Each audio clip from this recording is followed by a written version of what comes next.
இப்போ பார்த்தீங்கன்னா ஸோ இங்கே வந்து 30 இருக்குது, 3 மீட்டர் 3 மீட்டர்னு இருக்குது. பின்னாடி காம்பவுண்ட் வால் 30. இப்போ காம்பவுண்ட் வால் அங்கே இருக்கிற காம்பவுண்ட் வால் தான். ஓகே, ஸோ இன்னொரு பிளாட்டோட ஏரியா. இப்போ இதுலேருந்து நம்ம மார்க் பண்ணுறது வந்து என்ன, எதுக்கு வந்து 150 வைக்கிறோம் அப்படின்னா, ஃபுட்டிங் சைஸ் வந்து வெளியில் போகுது. இது வந்து அவங்களோட மெயின் ஃபேஸ் கொடுத்துட்டாங்க. ஸோ ஃபுட்டிங் வெளியில் போகுது. ஸோ ஃபுட்டிங் எவ்வளோ வெளியில் போகுதுன்னா ஒரு 1.5 மீட்டர் வரைக்கும் வெளியில் போகுது. ஸோ அதனால் வந்து இந்த இடத்துல 1.5 எடுத்துக்க. ஸோ அந்த காம்பவுண்ட் வால்லேருந்து பார்த்தோம் அப்படின்னா நம்ம ஒரு மார்க் பண்ணியிருக்கோம், 1.5க்கு மார்க் பண்ணியிருக்கோம்.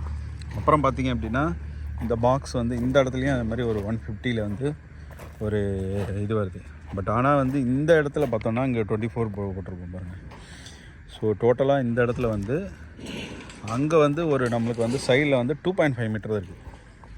2.5ல் வெளியில் ஃபுட்டிங் கிட்டத்தட்ட 1.5 வெளில போகுது. அப்போ 1 மீட்டர் தான் வரும். ஸோ அந்த இதுனா அந்த மெயின் ரோட்லேருந்து ஸோ 1 மீட்ரு. ஸோ இங்கே பார்த்திங்கன்னா இங்கே கேப் 1.5 தான் இருக்கும்.